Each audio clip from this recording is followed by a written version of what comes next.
जोगे जोगे जोगे पगली जोगे जाय छाने दिल हमर हाथ लागे। डीजे ओम प्रकाश।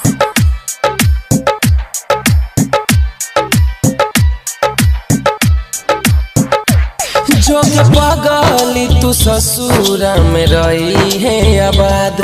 जोगे पगली तू ससुरा में रही है आबाद।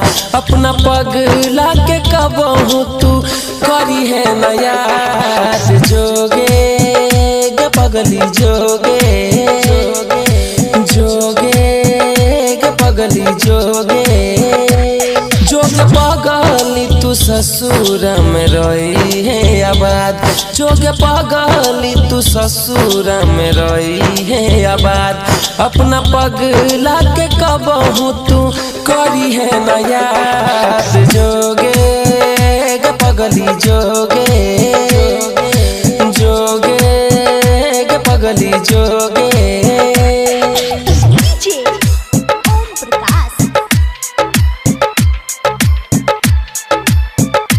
पगली जोगे जोगे जोगे जोगे पगली जोगे जाय छाने दिल हमर हाथ लागे।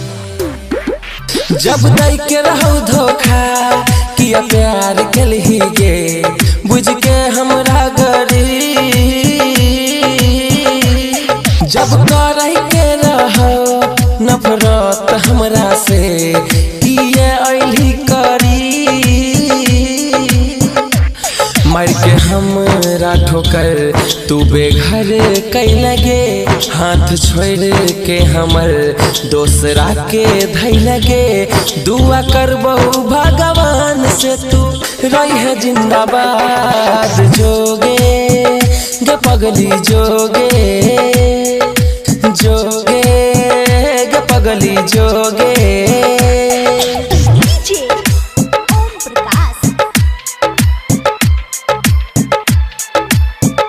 गे पगली जोगे जोगे जोगे जोगे पगली जोगे जाय छाने दिल हमर हाथ लागे। चाहती रहियो तोरा हम प्यार के लियोगे जानो से भी ज्यादा। जब के लिए हम दोनों ई प्यार पूरा गे लके जाय छी आधा। डीजे ओम शक्ति के तू त दिल ही जखम वादा कर के गंगेश के तू दिल ही गे गम।